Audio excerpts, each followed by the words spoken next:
Paper plate making machine, semi automatic single die paper plate making machine అంటారు, semi automatic buffet plate making machine అంటారు, hydraulic paper plate making machine అంటారు, hydraulic buffet paper plate making machine అంటారు.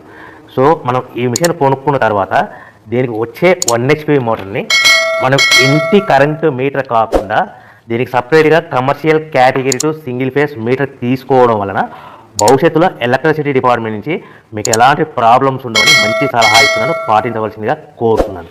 So ఈ semi automatic hydraulic single die buffet plate making మిషన్లో కేవలము buffet ప్లేట్లు మాత్రమే తయారు చేసుకోగలుగుతాము. ఈ మిషన్లో కేవలం మందం లవ్ దొడ్డు ప్లేట్లు మాత్రం బఫే ప్లేట్ తయారు చేసుకోగలుగుతాము.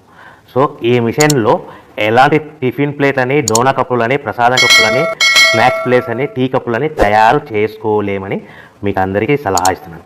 సో ఈ బఫే ప్లేట్లు ఏ విధంగా తయారు చేసుకోవచ్చు అంటే కనుక మనకు రా మెటీరియల్ షీట్ ఇలా ఉంటుంది. ఈ షీట్ని డై మధ్యలో పెట్టి గేర్ వెనక్కి లాగితే కనుక 1, 2, 3 సెకండ్లు లాగిన తర్వాత అదే గేర్ను ముందుకు నెట్టడం వల్ల డై కిందికి వస్తుంది. ఈ విధంగా తయారైన ప్లేట్ చేసుకోవచ్చు. సో ఈ బఫే ప్లేట్లు మనం ఎన్ని తయారు చేసుకోవచ్చు అంటే కనుక నిమిషానికి 5 నుంచి 10 ప్లేట్లు తయారు చేసుకోవచ్చు. అది కూడా ఆపరేటింగ్ చేసే ఆపరేటర్ మీద ఆధారపడి ఉంటుంది. సో మనము ఈ బఫే ప్లేట్ నిమిషానికి 5 నుంచి 10 ప్లేట్లు. మిషన్ కొన్న స్టార్టింగ్ కొత్తలో మనకి ఎలాంటి అనుభవం ఎక్స్పీరియన్స్ ఉన్నది కాబట్టి 5 నుంచి 10 ప్లేట్లు. అదేవిధంగా ఒక 1 మంత్ లోపల బాగా ఎక్స్పీరియన్స్ వస్తే 10 నుంచి 15 ప్లేట్లు, 10 నుంచి 15 ప్లేట్లు, 10 to 15 ప్లేట్స్ తయారు చేసుకోవచ్చు. సో మనకు ఈ మిషన్లో రౌండ్ బఫే ప్లేట్ తయారు చేసుకోవచ్చని మీకు అందరికీ సలహా ఇస్తున్నాను. సో ఈ బఫే ప్లేట్లు మార్కెట్లో హెవీ డిమాండ్ ఉంటాయి. సో మనకు